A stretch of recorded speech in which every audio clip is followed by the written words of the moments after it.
जो ईरान और इजराइल के बीच युद्ध चल रहा है, इस युद्ध का मूल कारण क्या है? किस बेस पे ये लड़ाई लड़ी जा रही है? देखिए मृत्युंजय जी, सबसे पहले हमको ये समझना पड़ेगा कि अमेरिका और वेस्टर्न यूरोपियन कंट्रीज जितनी हैं, वो नहीं चाहती कि इजराइल के इसके ईरान के पास जो है न्यूक्लियर वेपन्स हों।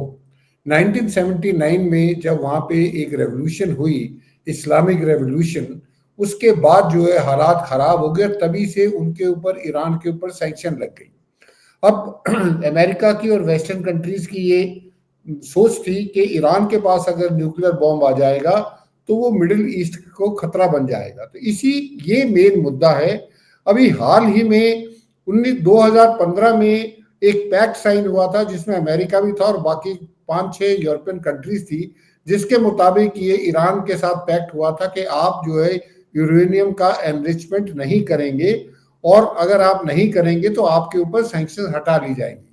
लेकिन 2018 में जब डोनाल्ड ट्रंप साहब 2017 में आए, डोनाल्ड ट्रंप साहब इस ट्रीटी से, इस पैक्ट से अलग हो गए और ईरान के ऊपर दोबारा सैंक्शंस लग गए। अब जब डोनाल्ड ट्रंप साहब अब दूसरे उसमें आए हैं टर्म में, तो उन्होंने आते ही बोलना शुरू कर दिया कि ईरान को अल्टीमेटम दे दिया कि या तो आप जो है हमारे साथ न्यूक्लियर डील कर लो या हम अपना मिलिट्री ऑप्शन अख्तियार करेंगे। अभी अभी इसमें देखने वाली बात है, खबरें ये बोल रही, जो इंटरनेशनल एटॉमिक एनर्जी एजेंसीज है उनके मुताबिक वो कह रहे हैं कि तकरीबन ईरान के पास 400 केजी यूरेनियम है, जो कि 60% से ऑलरेडी एनरिच हो चुका है, और बॉम्ब बनाने के लिए यूरेनियम को 90% तक उसका एनरिचमेंट होना चाहिए।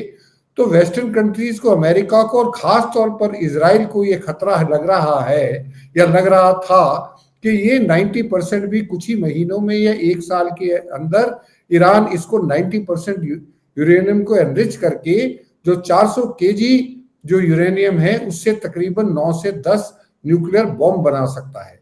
तो इजराइल को ये पता है कि 9 से 10 बॉम्ब जो है वो इजराइल को बिल्कुल खत्म करने के लिए काफी है, क्योंकि इजराइल एक बहुत छोटा देश है।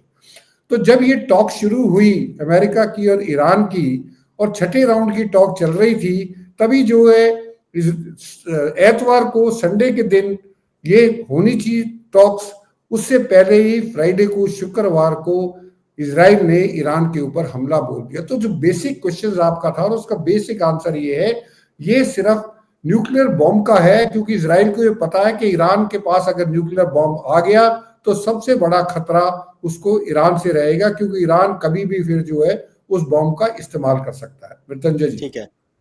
अमेरिका, डोनाल्ड ट्रंप लगातार जब से वो सत्ता में आए हैं तब से वो एक संकल्प लेकर आए हैं कि दुनिया में कहीं भी युद्ध होगा वो सीज फायर करवाएंगे। यहाँ पे भी उन्होंने बार बार हस्तक्षेप करने की कोशिश की, क्रेडिट लेने की भी कोशिश की। हमने इंडिया और पाकिस्तान के बीच जब तनाव चल रहा था वहाँ पे भी उन्होंने क्रेडिट लेने की कोशिश की। हालांकि आज भी प्रधानमंत्री नरेंद्र मोदी ने उसका खंडन किया है कि दोनों देशों ने आपस में बात की थी, किसी तीसरे की मध्यस्थता नहीं हुई थी। यहाँ पे भी सीज फायर को लेकर लगातार ट्रंप जो है वो हस्तक्षेप कर रहे हैं। ये सिर्फ क्रेडिट लेने का वॉर है अमेरिका की तरफ से, या फिर डोनाल्ड ट्रंप या अमेरिका का इजराइल और ईरान के युद्ध से कोई और कनेक्शन भी है, कोई और लाभ भी हो सकता है या कोई और हानि भी हो सकती है? देखिए मृत्युंजय जी, ये आप मान के चलिए कि अमेरिका का प्रेसिडेंट कोई भी हो, लेकिन डोनाल्ड ट्रंप साहब तो टोटल अनप्रिडिक्टेबल है। वो क्या बोलते हैं, आज क्या बोल रहे हो, कल क्या बोलेंगे, उसकी कोई गारंटी नहीं है। वो कुछ भी बोल सकते हैं। लेकिन ये आप मान के चलिए, अमेरिका की पॉलिसी हमेशा ये रही है कि मिडिल ईस्ट में वो अपना बोलबाला रखना चाहते हैं। इराक के साथ यही हुआ। सदाम हुसैन को बोला कि आप, सदाम हुसैन के पास बायोलॉजिकल और केमिकल वेपन्स हैं, सदाम हुसैन को फांसी लगा दी, और उसके बाद जब ढूंढा तो वहां पे कुछ नहीं मिला, क्योंकि मिडिल ईस्ट में ऑयल के भंडार हैं और अमेरिका चाहता है कि इन ऑयल भंडारों पे डायरेक्ट या इनडायरेक्ट उनका जो है कंट्रोल रहना चाहिए। तो बाकी जो कंट्रीज हैं जैसे सऊदी अरेबिया है, कतर है, यूएई है, वो तो अमेरिका के अलाई हैं, इसलिए अमेरिका को उनसे खतरा नहीं है। लेकिन मिडिल ईस्ट में ये दो ही देश ऐसे थे, इराक और ईरान। इराक को उन्होंने अपने कब्जे में कर लिया सदाम हुसैन को हटा के। अब जो नंबर दूसरा जो है वो अयतुल्ला खमैनी जब से आए हैं तब से वो अमेरिका की आंखों में कड़क रहा है। तो वो चाहते हैं किसी ना किसी तरीके से न्यूक्लियर वेपन की मौका देख के या कोई और देख के ईरान के ऊपर तख्ता पलटा जाए और ईरान के अंदर वो रजीम आए जो कि प्रो अमेरिकन हो। तो ये पूरा का पूरा जो गेम प्लान है, डोनाल्ड ट्रंप साहब कितने भी बोलते रहे कि जी हमारा इस लड़ाई से कोई मतलब नहीं है, उनका मतलब पूरा है। वो ये जो इजराइल ने हमला किया है, ये पूरा कोऑर्डिनेटेड प्लान है और इसका अप्रूवल डोनाल्ड ट्रंप साहब ने दिया हुआ है। सिर्फ 3 दिन उन्होंने नाटक इसलिए किया था कि हमारा इससे कोई लेना देना नहीं है, हम तो न्यूक्लियर डील कर रहे हैं, वो ताकि ईरान को ये लगे। कनाडा से G7 छोड़ के आए तो सवाल यही उठे थे। कनाडा से जब G7 छोड़ के आए डोनाल्ड ट्रंप, तो इमैनुअल मैक्रोन ने इसी तरह के कुछ सवाल उठाए थे।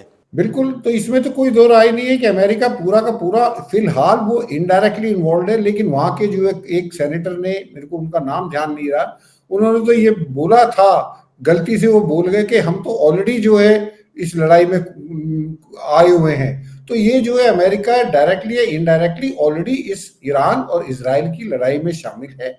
अभी खुले तौर पर वो सपोर्ट हमला नहीं कर रहा है ईरान के ऊपर, लेकिन मुझे लगता है अगले 48 घंटे में अमेरिका जो है ईरान के ऊपर हमला बोल सकता है। अगर आप ये वीडियो YouTube पर देख रहे हैं तो हमारे चैनल को सब्सक्राइब कर बेल आइकन दबाएं और Facebook पर देख रहे हैं तो हमारे पेज को लाइक करें।